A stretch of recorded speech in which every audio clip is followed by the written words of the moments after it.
Eu quero fazer uma pergunta para você, uma pergunta pessoal. Como se eu estivesse numa conversa bem particular. E a pergunta é esta: você é uma pessoa ansiosa? Você é uma pessoa que o problema está vindo lá na China, você pensa que já está batendo na porta da sua casa? Você é uma pessoa que antecipa problemas quando os problemas ainda não chegaram? Você é uma pessoa que fica roendo as unhas, fazendo provisão para o fracasso? Você lida bem com a questão da ansiedade? Porque esse é um problema nosso, humano, né? Nós não administramos o futuro, nós não enxergamos na curva, nós não vemos lá na frente.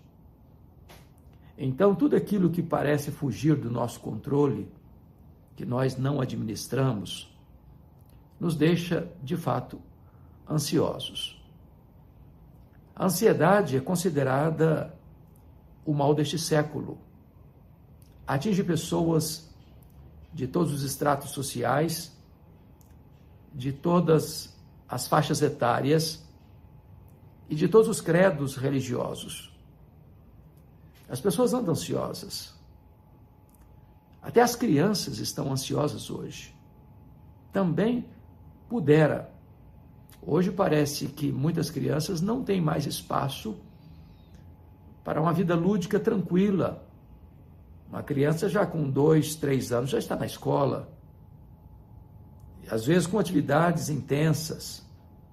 Quanto mais oportunidade tem esta família de investimento, mais a agenda é lotada, é aula de inglês, é aula de natação, é aula disso, é aula daquilo. E as crianças estão, às vezes, estressadas. Eu nunca me esqueço, certa feita, eu cheguei na igreja mais cedo e vi uma criança brincando, tranquila, parece, sozinha. E eu me aproximei e brinquei com ela e disse: filha, que vidona, hein? E ela retrucou em tom áspero: o senhor é que pensa. As crianças estão ansiosas. As crianças também estão com os nervos à flor da pele. As pessoas estão ansiosas pela vida do amanhã. O que vai acontecer? O que vai ser do amanhã? E se eu ficar doente? E se eu ficar sozinho? E se eu não tiver dinheiro para cuidar de mim na minha velhice? O que vai ser da minha vida, dos meus filhos, da minha descendência? Onde eu vou morar? Com quem vou me casar? Onde eu vou trabalhar? Será que eu vou ter sustento necessário? São perguntas que os homens estão fazendo todos os dias, todas as horas. Como é que você lida com isso? Como é que você trata com isso? O apóstolo Paulo, quando escreveu a sua carta aos Filipenses, ele lida com esse assunto. Ele fala daquelas coisas que podem roubar nossa alegria, tirar nossa paz, tirar nosso equilíbrio emocional. E a primeira coisa que ele menciona no capítulo 1 são as circunstâncias da vida. Temos circunstâncias difíceis. A vida, na rápida corrida do berço à sepultura, ela começa com você chorando. E ela caminha pela vida com as lágrimas rolando no rosto. E via de regra, nós nos despedimos deste mundo com choro. As circunstâncias, às vezes, conspiram contra nós. Planejamos uma coisa, acontece outra. Entramos para uma viagem achando que vai tudo transcorrer em perfeita paz e vem um acidente. Você faz provisão para a saúde e fica doente. Você entra numa relação esperando companheirismo e encontra hostilidade. E quantas pessoas que lidam com circunstâncias tão difíceis. E essas circunstâncias carrancudas, que conspiram contra a nossa paz, podem nos deixar ansiosos, muito ansiosos. Paulo, no capítulo 2 de Filipenses, vai tratar da questão dos relacionamentos. E talvez você sofre mais por causa de gente do que por causa de coisas. As pessoas nos tiram uma alegria mais do que as circunstâncias. As pessoas nos decepcionam e nós decepcionamos as pessoas. Nós não viemos de uma família perfeita, nós não somos uma pessoa perfeita, nós não constituímos uma família perfeita. E a família pode se tornar um polo de tensão na vida, de estresse, de ansiedade. Quantas mágoas não tratadas, quantas feridas não curadas, quantas dores não consoladas, quantos relacionamentos estressantes e estressados que jamais foram pacificados. As pessoas podem nos deixar muito ansiosos, né? Mas Paulo menciona no capítulo 3 uma outra razão que pode ser uma produtora de ansiedade, que é a preocupação com as coisas materiais. O apóstolo chega a dizer que há algumas pessoas que só pensam nas coisas materiais. Não por aquilo que elas têm ou deixam de ter. Porque a ansiedade não tem a ver com quanto de dinheiro você tem nas mãos, mas o quanto de insegurança você tem no coração. Talvez as pessoas mais ansiosas com dinheiro são as mais ricas. É o medo de perder o que tem, ou o medo de pessoas se aproximarem com outras intenções. E Paulo lida com isso, dizendo que algumas pessoas passam pela vida e fazendo do dinheiro o seu ídolo, o seu Deus. E o dinheiro é um bom servo, mas um péssimo patrão. Quando você usa o dinheiro, ele é uma bênção, mas quando você é usado pelo dinheiro, você se torna uma pessoa avarenta e despótica. Como é que você lida com isso? Já no capítulo 4, o apóstolo Paulo vai tratar mais especificamente do assunto da ansiedade e vai dizer assim: não andeis ansiosos de coisa alguma. Ele não está dizendo não andeis ansiosos de alguma coisa, mas de coisa alguma. E talvez você diga, mas será que isso é possível? Será que alguém possa passar pela vida sem ser tomado, dominado pela ansiedade? Porque a palavra ansiedade, na língua grega, significa estrangulamento. É apertar o pescoço. É tirar o oxigênio. É sufocar. Algumas pessoas que estão como que sem respirar. Elas estão completamente asfixiadas. Pessoas que têm ansiedade crônica, que não sabem lidar com desafios, não vai conseguir fazer uma prova sem ficar com as mãos suadas. O raciocínio foge. Não consegue fazer um concurso, porque na hora dá um apagão. Não consegue enfrentar os desafios da vida, porque a ansiedade os deixa fragilizados. Como é que se lida com isso? O apóstolo Paulo diz: não andeis ansiosos de coisa alguma. Em tudo, porém, sejam conhecidas diante de Deus as vossas petições pela oração e pela súplica com ações de graças. E Paulo está nos oferecendo aqui um remédio, uma solução para esse problema da ansiedade. E que remédio é esse? E que solução é essa? Paulo diz que nós vencemos a ansiedade quando nós aprendemos a orar corretamente. Ele usa aqui 3 palavras: oração, petição e súplica e ações de graças. A palavra oração aqui é a mesma para adoração. E há uma diferença entre você adorar a Deus e você dar graças a Deus. Você adora a Deus por quem Deus é e você dá graças a Deus pelo que Deus faz. Então, imagine que agora eu vou fazer uma oração de adoração, mas eu preciso saber então, primeiramente, quem Deus é, porque se adorar é você proclamar as virtudes de Deus, você adora a Deus por quem Deus é. Quais são os atributos de Deus? E diríamos que Deus é autoexistente, que Deus é infinito, que Deus é imenso, que Deus é eterno, que Deus é imutável, que Deus é onipotente, é onipresente, é onisciente, é transcendente, é soberano, que Deus é justo, é santo, é verdadeiro, misericordioso, perdoador. Então imagine que eu vou fazer uma oração de adoração para resolver o problema da minha ansiedade. Eu chego para Deus e digo: Deus, eu quero te adorar, porque tu és o único Deus vivo e verdadeiro. O Deus autoexistente, imenso, infinito, eterno, onipotente, onipresente, onisciente, transcendente, soberano, bondoso, misericordioso, justo e compassivo, santo, rico em misericórdia e grande em perdoar. Eu quero te adorar porque tu és a minha alegria, a minha paz, a minha justiça, a minha herança, o meu refúgio, a minha fortaleza, o meu criador, o meu sustentador, o meu provedor, o meu redentor, o meu consolador. Tu és a razão da minha vida. Eu quero te adorar em nome de Jesus. Amém. Aí você termina essa oração e diz assim: mas eu estou tão ansioso.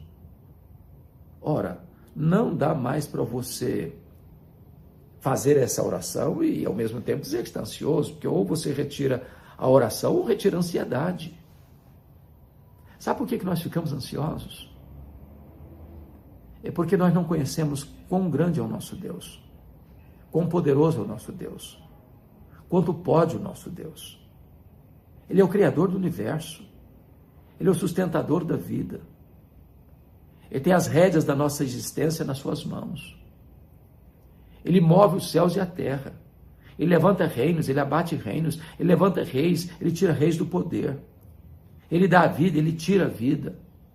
Ele é o Deus da provisão, Ele é o Deus da consolação, Ele é o Deus da salvação.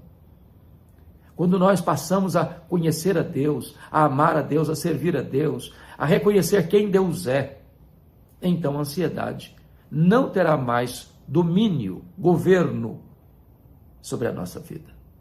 Mas Paulo diz ainda que você vence a ansiedade quando você coloca diante desse Deus, que é seu Pai, as suas necessidades, suas lutas, suas angústias, seus temores. Porque se nós que somos maus sabemos dar boas dádivas aos nossos filhos, quanto mais o nosso Pai Celeste dará coisas boas àqueles que nele esperam. Ele é o provedor, Ele conhece cada uma das nossas necessidades, Ele supre as nossas necessidades. Ele é o Deus que vela por nós, que escala bondade e misericórdia para nos seguir todos os dias da nossa vida. Então, você não tem que viver ansioso, você tem que colocar diante desse Deus as suas necessidades, porque Ele tem cuidado de você. Você não precisa andar com essa mochila pesada nas costas, da ansiedade com respeito ao amanhã, porque Deus está lá no amanhã. E porque Ele cuidou de você até hoje, Ele cuidará até o fim. Mas agora Paulo diz que você vence a ansiedade quando você aprende a dar graças a Deus. Às vezes nós só olhamos as coisas ruins, nos concentramos nas coisas negativas. Talvez você tenha passado pela vida murmurando, reclamando de tudo, de todos. Para um pouquinho para pensar. Você tem motivos para agradecer? Me permita algumas perguntas bem particulares. Quanto vale o seu coração, que está batendo em seu peito, bombeando sangue para o seu corpo? Quanto vale você ter 2 pulmões que recebem ar e vida para a sua vida? Você não está numa máquina de hemodiálise. Você não está com a máscara de respiração mecânica. Quanto vale os seus rins, que filtram as impurezas do seu corpo? E você não precisa estar numa máquina de hemodiálise para substituir esses órgãos do seu corpo. Quanto vale isso? Quanto vale você ter 2 pernas que se movimentam e você anda, você corre? Quanto vale isso? Você não está numa cadeira de rodas ou numa maca. Quanto vale você ter braços que trabalham? Você pode abraçar, receber.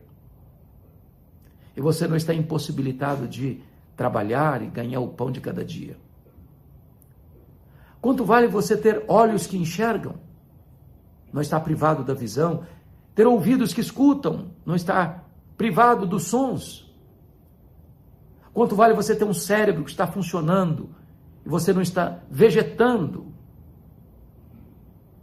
Talvez inconsciente. Quanto vale isso? Quanto vale você ter uma família? Quanto vale você ter amigos? Quanto vale você ter uma casa para morar, uma cama para dormir, roupa quentinha para vestir? Quanto vale você ter pão sobre a sua mesa? Talvez você só tenha olhado os lados negativos da vida e você tem motivos para gratidão. Então, comece a agradecer a Deus. Comece a exaltar a Deus por aquilo que Deus tem feito na sua vida e por quem Deus é. E você vai perceber que na medida que você começa a dar graças a Deus, não vai tendo mais espaço para ansiedade no seu coração. O resultado disso é que Paulo diz assim: a paz de Deus, que excede todo entendimento, guardará o vosso coração e a vossa mente em Cristo Jesus. Veja você que há aí uma substituição de ansiedade por paz, de ansiedade humana por paz divina, de uma ansiedade que controla a sua vida para uma paz que excede todo entendimento,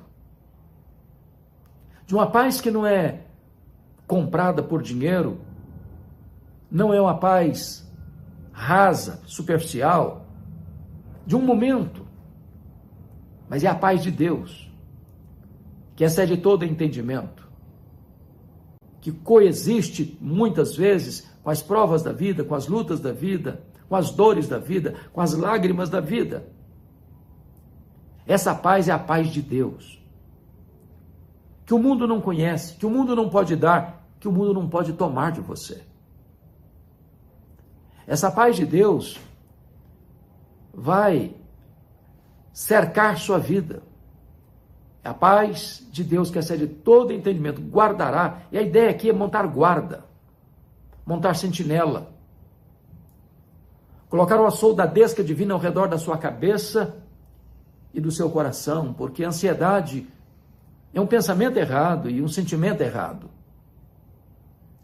Quando você adora a Deus por quem Deus é, quando você suplica a Deus porque Ele é seu Pai, quando você dá graças a Deus por aquilo que Deus já tem feito na sua vida, então a ansiedade não tem mais espaço, porque agora a sua mente está protegida, guardada por uma sentinela divina. O seu coração está protegido, guardado por uma sentinela divina. E essa muralha protetora que se levanta para guardar a sua mente, o seu coração, a sua razão e a sua emoção, é a paz de Deus, que excede todo o entendimento. Essa paz coexiste com a dor, com a lágrima. Não é ausência de problema, não é paz de cemitério. É a paz que lhe dá forças para prosseguir, ainda que a estrada esteja juncada de espinhos, para navegar, ainda que os mares sejam revoltos. É aquela paz que está com você nos dias de celebração, também nos dias amargos de dor. É aquela paz que está com você quando você diz bem-vindo, quando você diz até logo. Esta é a paz que hoje pode tomar conta da sua mente e do seu coração. Então você não precisa ser um prisioneiro da ansiedade. Você não precisa ser um escravo desse algoz que como um carrasco domina a sua vida.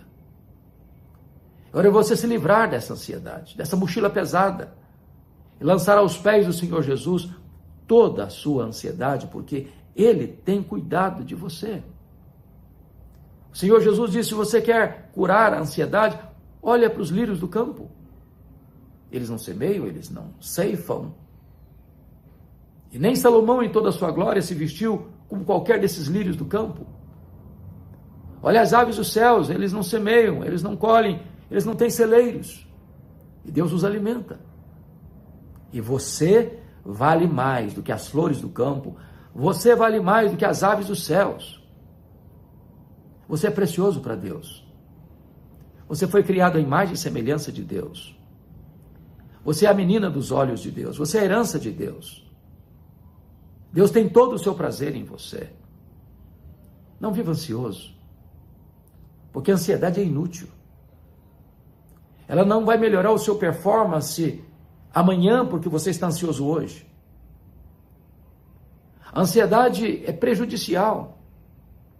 Ela vai drenar, roubar, sugar a sua energia. Quando o problema, se porventura vier, você já não tem forças para enfrentá-lo. Mas 70% dos assuntos que nos deixam ansiosos e nós sofremos por eles, nunca vão acontecer. Sofremos desnecessariamente. A ansiedade é um sintoma de incredulidade. Jesus disse, os gentios que não conhecem a Deus é que se preocupam com todas essas coisas, que comeremos, que beberemos, com que nos vestiremos. Aos seus amados, Deus os dá enquanto dormem. Buscai, pois, em primeiro lugar o reino de Deus e a sua justiça, e as demais coisas vos serão acrescentadas. Não seja escravo da ansiedade. Se o Senhor Jesus libertar você, verdadeiramente, você será livre. Deus abençoe sua vida. Viva uma vida plena, abundante, maiúscula, superlativa. Viva livre da ansiedade.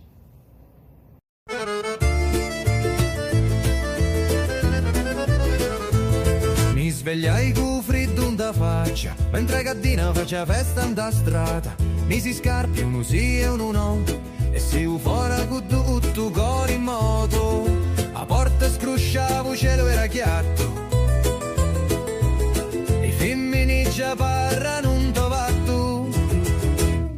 Un vicino mi dissi, oh cammini presto, ci rispondi che no, cerco lo resto. Resto in un giorno che non vuole pensare, ma vuole campare, ridere, scappare. E fuori a casa tutto era come prima, ma in l'aria c'era una gioia più fina. Un paese si muove come una canzone, ogni voce, ogni passo, ogni parola. Sogno figlio di sta terra sincera, e quando esci fuori mi sento intera. Fuori casa tutto canta, voci risate o profumo d'arancia. Non c'è regola, non c'è strada, si sente libero